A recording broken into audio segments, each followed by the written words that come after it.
After that super exciting advanced jingle, hello and welcome to a look at a burger time for the Commodore 64, a game that was released in 1984 by Interceptor Micros. And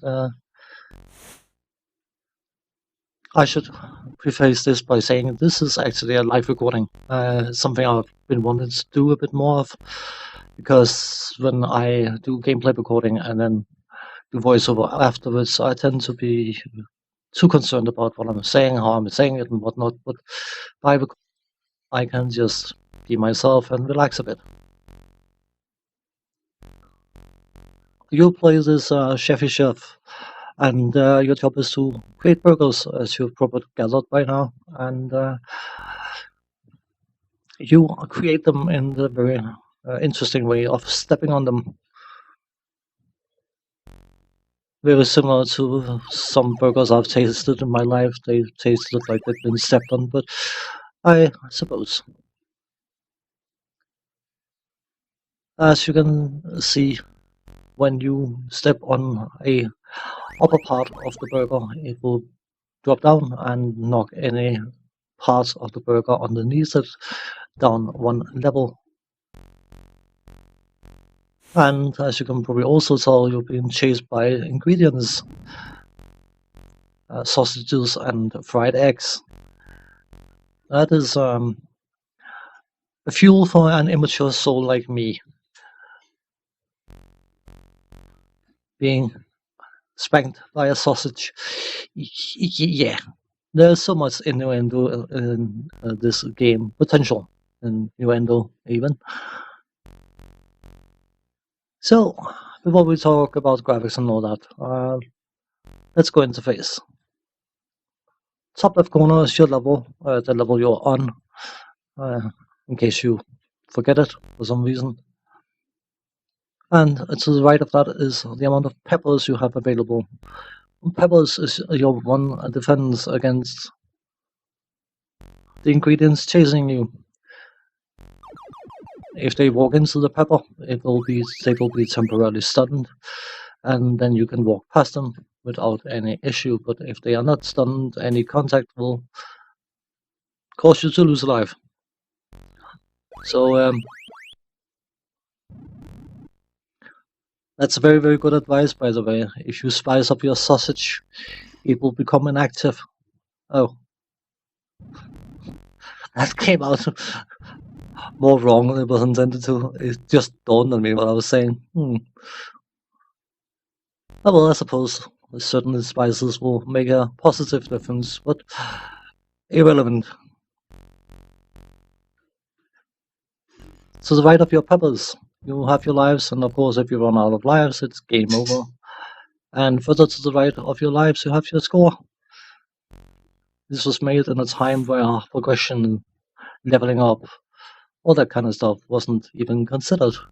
So the measurement of success was based around score. And of course, the level you achieved to reach. So, that was level 3 again. Right. Level 4. Most exciting. As you can probably tell by the gameplay so far, each level becomes increasingly more complicated to try and complete. And as you progress further into the game, you will get more and more sausages and eggs chasing you, which of course is a bit of an issue.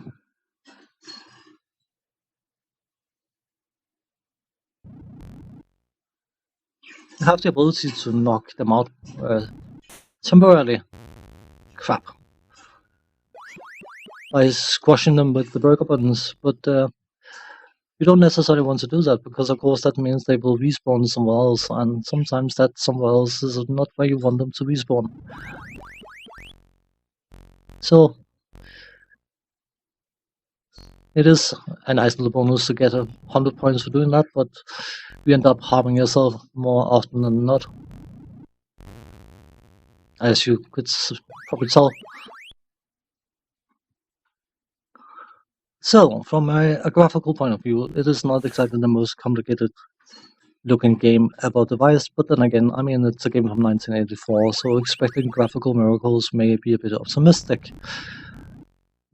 But at the same time, I'm not necessarily sure that this game would have been a better game from having 16.4 million colors and being in 4K resolution. Maybe I'm missing. Maybe it would have made it a better game. I don't know. Oops, run out of peppers. Bad idea.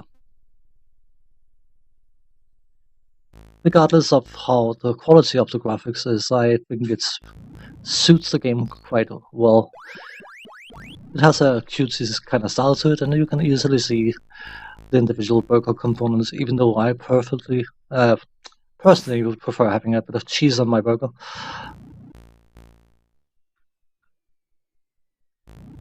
The sound design is a bit on the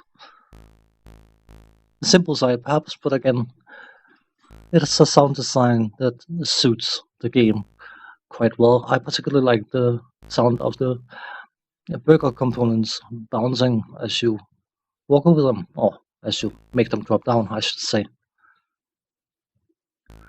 But of course, with these kind of games, it's all about the gameplay, and yes, it is relatively simple, but it is also quite enjoyable for what it is. I mean, look at a game like Pac-Man, which is more than relatively simple. It is quite simple. Bollocks. A game like Pac-Man is quite simple, but you still have devoted fans playing it. Simple doesn't mean bad, it just means that it requires less effort from a reaction point of view, perhaps. But you still have to be somewhat considerate of how you move in relation to the ingredients, because they're just going to run around willy-nilly. They are not like Pac-Man goes chasing the main antagonist, but they're running around quite randomly, and that makes them actually more challenging to deal with than if they are chasing you, because if they're chasing you, at least you know where they're going, by and large. But having this random moving around can make the experience somewhat more challenging. I suppose it's only limited how challenging a game like this can be, but at the same time, it is a sufficient challenge to make the game challenging and enjoyable.